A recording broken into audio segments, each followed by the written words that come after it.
Hi guys, James at Rampant Lion Reviews again for you today with another beer review. For this one, we are going to stick to Sweden, and we're also going to stick to my home county of Skåne here in the very south of the country. We're going to return to a brewery that has now featured on the channel many times before. I've had some really nice beers from these guys over the last maybe 2-3 years or so. They are still a relatively new addition to the Swedish beer scene, of course, and I would say that this brewery are best known for their big, fruity, juicy sour beers. And if that's the kind of style bracket you're into, this is a brewery that I highly recommend that you check out. These guys are killing it in this bracket at the moment, in my opinion.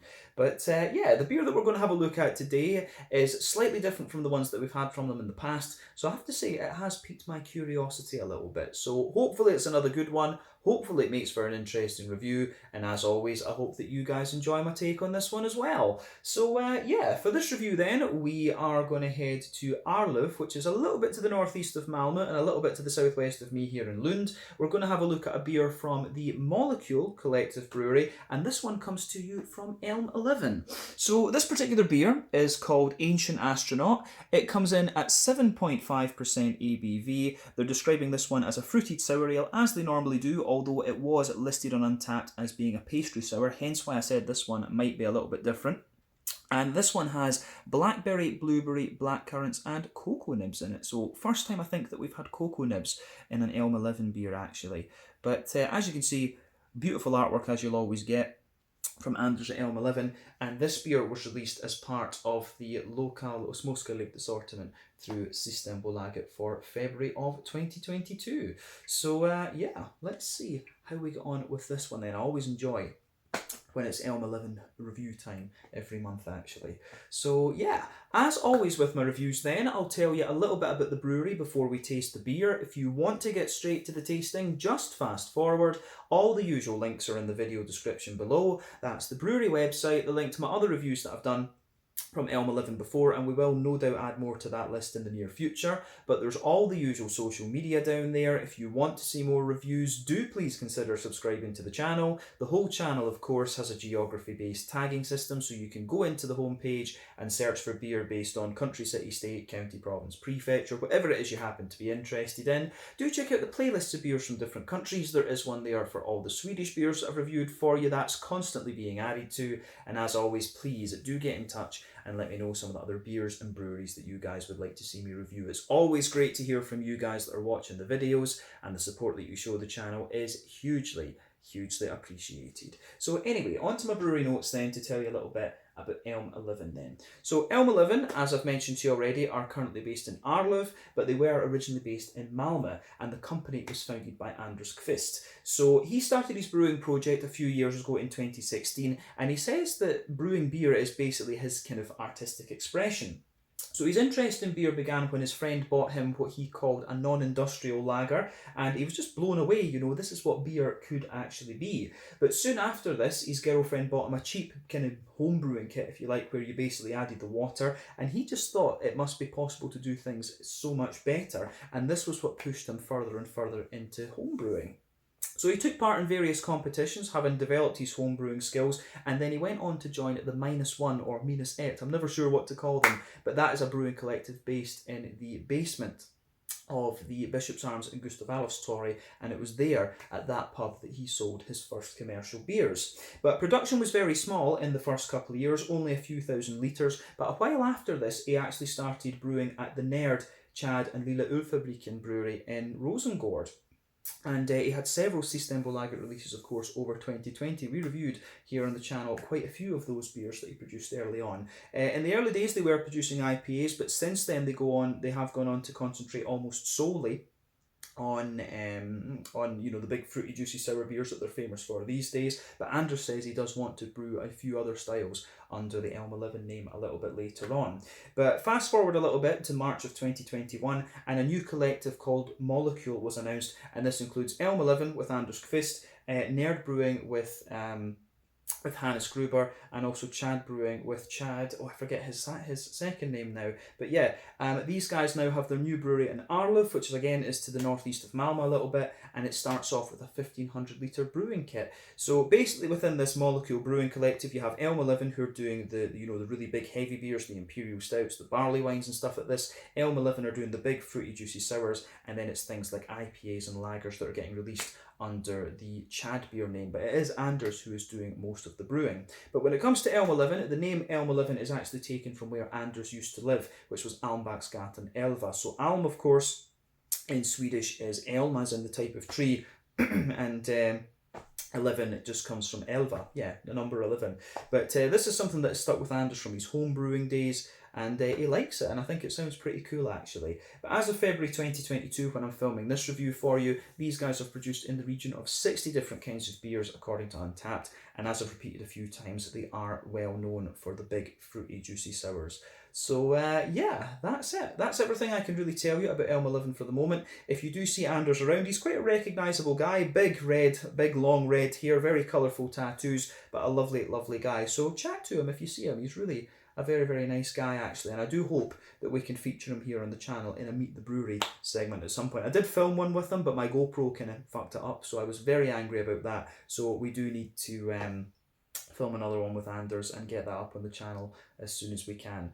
But yeah, that's everything about Elmeleven. If you want to know more about these guys, you can of course check out the brewery website. I believe it's a Molecule Collective website that they have, but you can follow them on Facebook and Instagram to keep up to date with all the latest goings on, and you can check out the Rate Beer, Untappd and Beer Advocate pages to learn a little bit more about all the different beers that these guys have done. So yeah, that's it for your that is it for everything we need to talk about in the video with regards to the brewery. Let's get on and actually focus on the beer itself. So just before we open it up, I'll let you have a little look at the artwork once again, because the Elmeleven artwork is awesome. I told Anders when I met him that his artwork really reminds me of this band Aroma, and it's an Iranian guy who moved to Sweden, and it's like atmospheric kind of metal stuff. It's very, very cool actually. So yeah, check out Aroma. They're just in the process of putting together their second album called Nova, which is very cool. But there you can see this little guy here, the rocket, that is the Elmeleven symbol. There you can see Ancient Astronaut.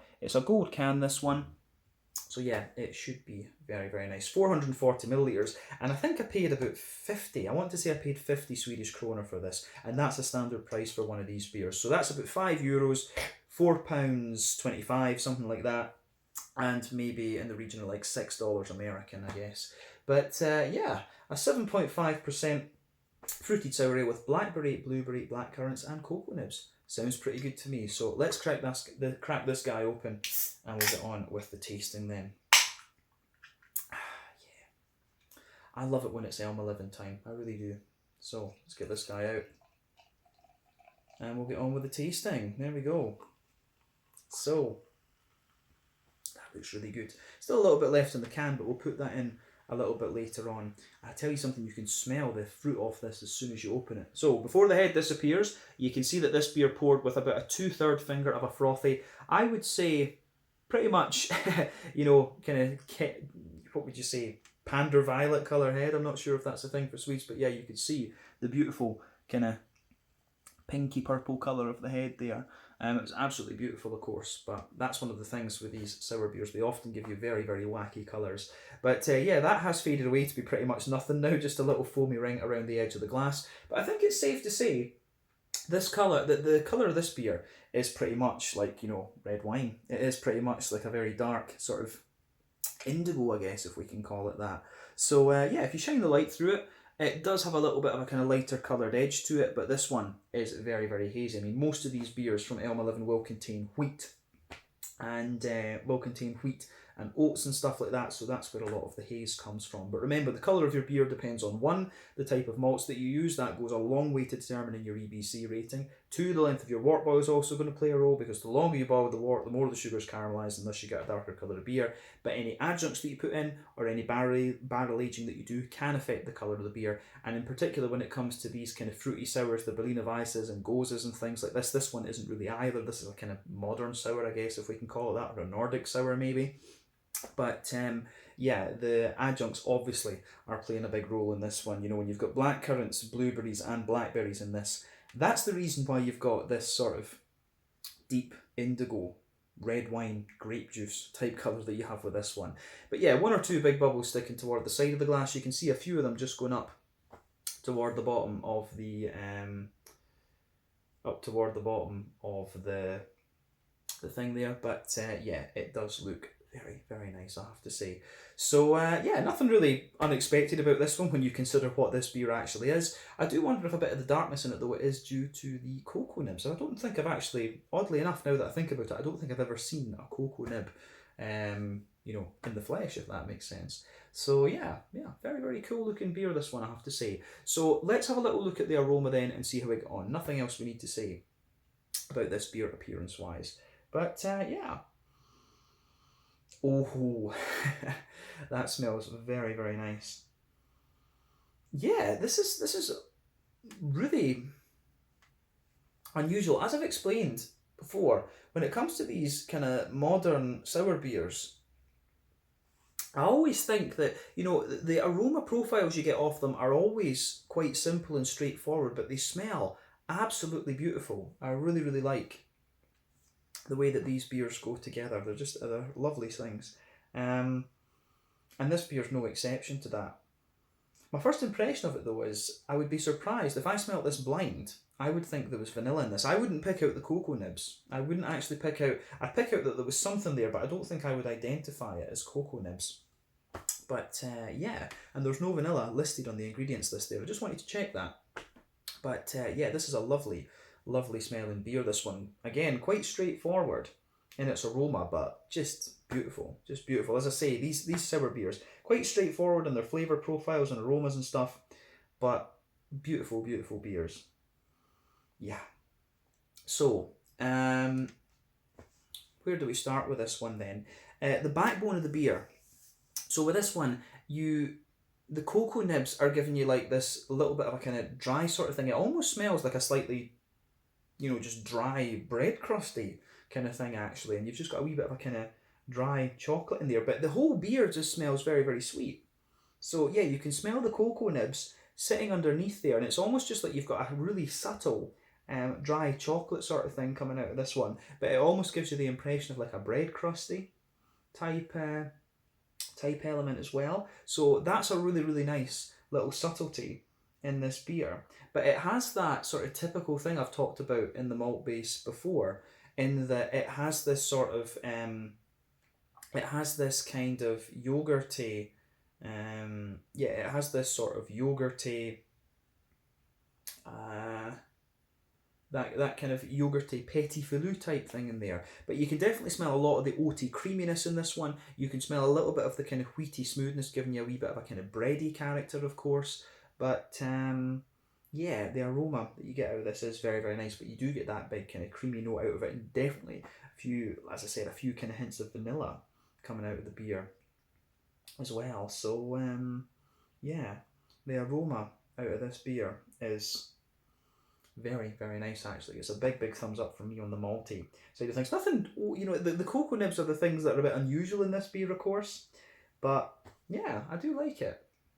I do like it. Now, as always with the Elmeleven beers, this one doesn't have hops in it. And I've spoken with Anders about this, and he said that he just feels that hops don't really add anything to his beers. Although you see, with Vault City in Scotland, who do a kind of similar idea, their beers are a similar idea, albeit a little bit different from the Elmeleven ones. They do actually use hops in their beers, so it's a debatable point. But the thing with hops in sour beers is that if you put, you know, fresh hops in it or very high alpha acid hops, it can sometimes detract a little bit from the sour side of the beer, which is interesting, or it can add a wee bit more complexity, however you view it.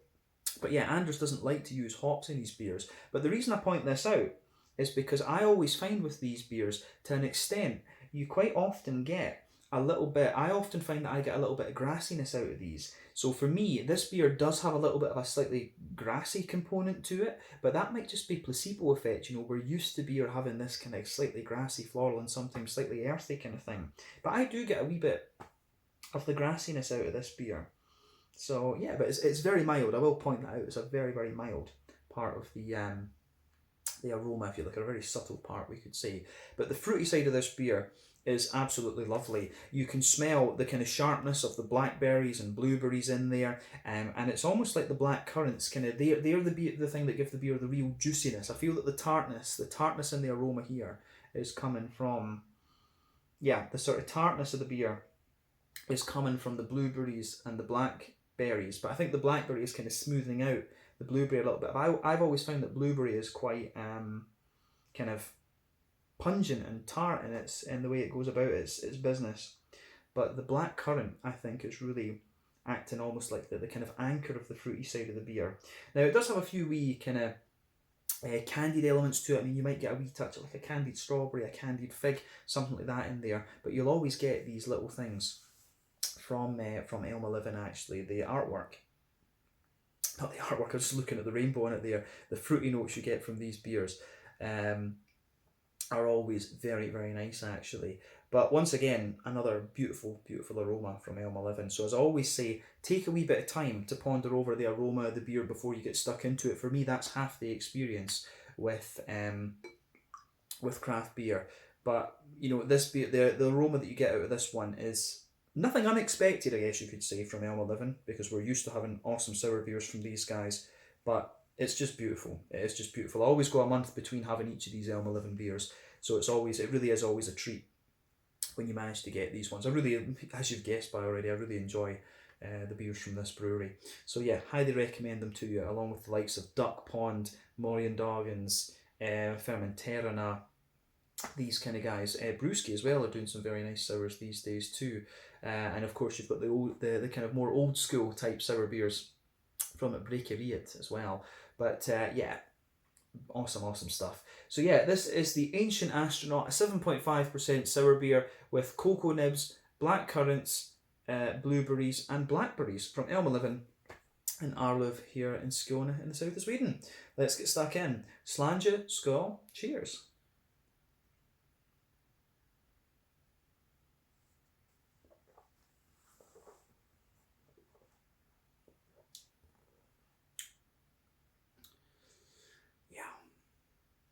I have to say, pretty damn nice beer. Big thumbs up to Elmeleven once again. First impression though, I do find this one a little bit lighter in the mouthfeel than some of the other ones we've had previously.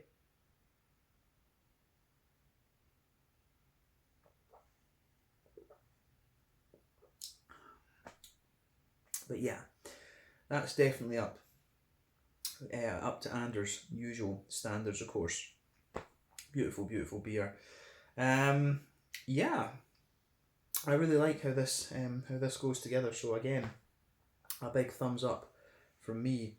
The one thing I'll say about it as well is it does strike me as being a wee bit drier, and obviously that's the Coconibs that are going to do that. But yeah, awesome stuff. Let's try and break this down for you then and just describe it a wee bit more in depth as we always do.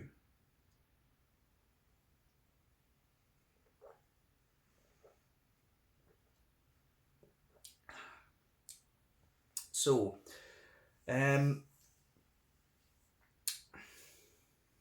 one, the impact of this beer is really interesting. I'm finding this one a little bit more kind of wet and juicy, a wee bit tartar almost as well, which is kind of interesting too. But again, the malty character in this one is just a wee bit lighter and more dry in a sense. So yeah, really interesting beer in terms of how everything goes together. But yeah, let's focus on the malty side of things first. So, backbone of the beer then. You can feel in the middle and the back third of your palate, the cocoa nibs are the things that are forming the anchor of the beer. Now, this beer doesn't feel particularly chocolatey in a sense. It feels a little bit more like a kind of dry, slightly toasty bread crust in a lot of ways. Now, on top of that almost dry, toasty bread crust thing that the cocoa nibs give you, there's a few little subtleties to it. So I mean, if we focus on the middle third of the palate just now, so you've got the layer of the kind of, you've got the layer of the roasty kind of toasty bread crust that I was talking about. Then towards the front of that, you will get one or two very slightly woody notes out of it, but toward the back of that middle third of the palate, you'll get a wee bit more kind of you'll get a little bit more of that. I would say you get a wee bit more of that kind of chocolatey cocoa nibby type thing.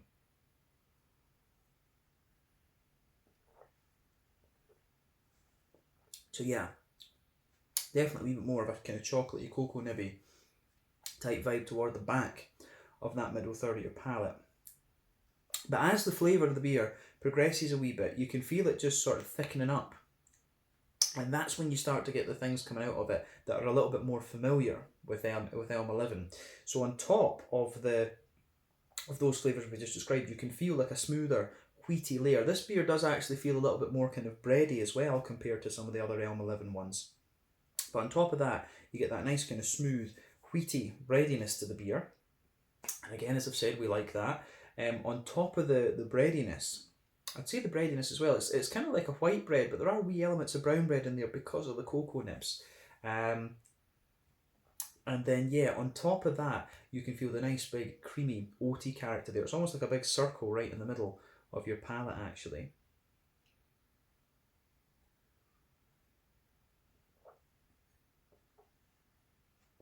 So,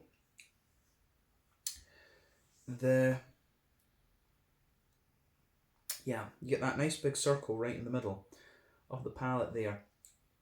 But it almost feels like the oaty character feels like a little bit thicker down the middle line of the tongue, which is really, really good. So yeah, that nice big thick kind of oaty character in there. Then as you move further out toward the edge of the palate, it's really you can feel that it kind of dries out a little bit, but I would say that the yogurty notes in this one are a little bit more concentrated. There's almost like a little circle in the dead centre of your tongue, and you can feel that's where you start to get the more yogurty, petit filou type things out of this one. So I really do I like how that goes together, absolutely. There is a really nice kind of petit filou type thing to this one.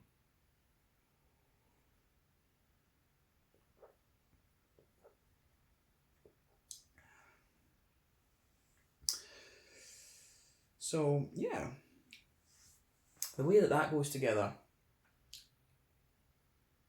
pardon me, I think works really, really nicely. I'm just trying to see if the middle of the palate develops a wee bit more sweetness, like a Werther's Original type thing. I think there's maybe a wee hint of that in the dead centre of the palate, but not too much. This beer really does have a little bit of dryness compared to the other Elmeleven ones that we've had. So this is one of the less sweet sours. I can see why people would call this a kind of pastry sour, if you like, because it does have a wee bit of that. And I've always said when it comes to pastry stouts, I was never a great fan of pastry stouts, right enough.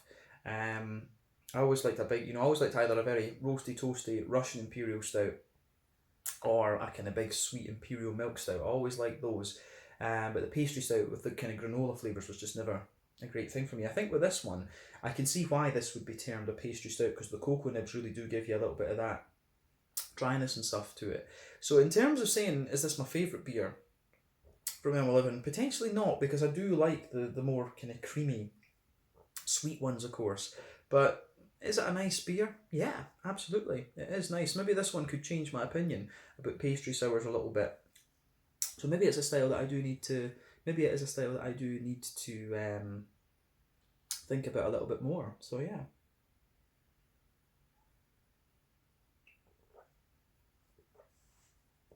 So let's focus on the back third of the palate then for a little bit. So the border region between middle third and back third of the palate, then you get a little bit of bready build up there again. You can feel the cocoa nibs are a bit more intense. Then the base of the back third of your palate again is a little bit more bitter. You've got that slightly toasty, well-fired, bread crusty sort of thing. On top of that, there's a wee bit of a more bready character again. You do feel a little bit, there is a wee bit of a more kind of brown bready note in there, which is interesting. And then, yeah, you can feel it's almost a wee bit cakey actually on the back third of the palate, which is interesting. But on top of all that, you can feel a wee bit of the yeasty character in there. And I guess, at the very top of the back third of your palate, you can really feel a bit of that more dense, doughy, bready sort of thing with a wee bit of the light bread crust. So yeah, I do like how that. I really do like how that that side of the beer goes together. Actually, that's pretty damn awesome. So yeah, you can feel on the back third of your palate the flavour is a little bit taller, but then as you come further forward into the middle of the palate, it just squashes down, squashes together a little bit. But let's focus on the sides of the palate now. Now, as I said, there's no hops in this beer, but I still think you get a wee bit of that placebo sort of thing there. So for me, there's a wee touch of earthiness in the back corners of the palate. As you come further forward, that does spread forward a wee bit. Teeny little bit of floral note in the front corners of the tongue, and then around the front curve of the palate, it's also a little bit kind of lighter and grassy and things like that. So yeah, the way that this goes together, I think is very, very nice on the green component, if we can call it that. But let's focus on the fruity side of the beer then. So, as I said, this beer has a wee bit of that impact to it, which is nice.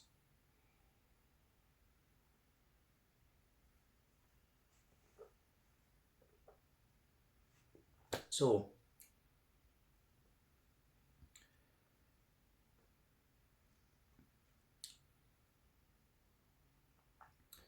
yeah, the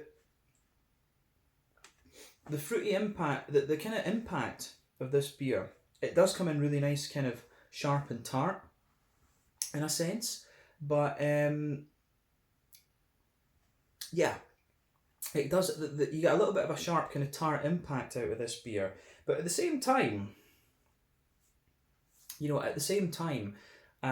really smoothens out quite nicely, and again, that's something you quite often find with these Elmeleven beers. So I think the blackcurrant and the blackberry and the blueberry and this one are the things that are giving it that wee bit that sharp impact, but then it just rolls out across that front third of your tongue and juices up. So let's focus on that front third of your tongue then. So the border region between front third and middle third of your palate, you get a little bit of the bready build up there. Again, it does feel a little bit like the Coconibs, but then the base of that front third of your palate is a little bit more kind of yeah, it is a little bit more of a kind of, you do get a wee bit of that kind of bread crusty sort of thing again, but then on top of that you get the fruity juicy notes. And as I've always said, when you add fruit into beer as an adjunct, it really, you can feel the difference because it's just not quite as oily, and the fruitiness kind of spreads around the edge of the palate. So around the edge of the palate with this one, you can feel a little bit of the kind of sharpness of the blueberry and the blackberry just spreading around there. But on top of that front third of your palate, it's the black currants that are forming the base, and then you can feel that on the back half of the front third of your palate, it really feels more blackcurranty. But as you move further forward, you can feel the fruity side of the beer is definitely a bit wetter, and you also get a little bit of that more. Yeah, you also get a little bit of that more kind of. Yeah, you do get a wee bit of the more kind of wet. Yeah, you get the blackcurrant. Sorry, you get the blackberry and the blueberry sort of thing. My brain's not working. The blackberry and the blueberry kind of mixing together. And as I say, I think it's the blueberry that gives you the kind of sharper tartness, but the blackberry's kind of sitting in there just giving you a wee bit of the more juiciness to the tartness, if that makes sense. But yeah, it's interesting. You do get a wee bit of grassiness on that front tip of the tongue, as I've said too. But overall, it's a very, very nice beer, this one. And I like it. It will make me think a little bit again about these kind of pastry sours. But let's focus on the mouthfeel then, just to round off the review.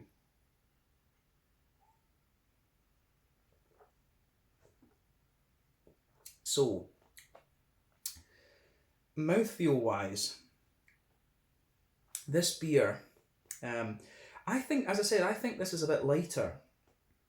I do think this one is a wee bit lighter than the ones that we've had before. I think this is a wee bit lighter than the ones we've had before from Elmeleven, but I would still say it's kind of top end to mid body. The carbonation is quite smooth. It does have a wee bit of that kind of creamy. It does have a wee bit of that kind of creamy, smooth mouthfeel to it, which I do really quite like. But yeah, it really is nice, this one. Again, it gets a big thumbs up from me in that regard. But on the bitterness side of things, I think this one does have a wee bit of a bitter kind of dry sort of side to it. So that's again, I do quite like that. So yeah, a little bit of a kind of bitter drier aspect to this one. But on the I'd say maybe, what would we say about IBUs? Maybe about 20-25 IBUs, but the bitter dryness thing is coming from the Coconibs, absolutely. So I like that. Malt base is quite smooth, not really much sweetness to this one actually. Again, it's a kind of smoother, drier kind of thing. But you do, in fairness, get a wee bit of that yogurty, kind of petit filou sort of thing. But the fruity, juicy character out of this beer is very, very nice in that sense. A bit of sharpness in the beginning, but a nice bit of juiciness kind of underneath it actually. So yeah, the way that this goes together is very, very nice actually. So it gets a big thumbs up from me, this one. And as I said, I think it will make me consider a wee bit more about pastry sours.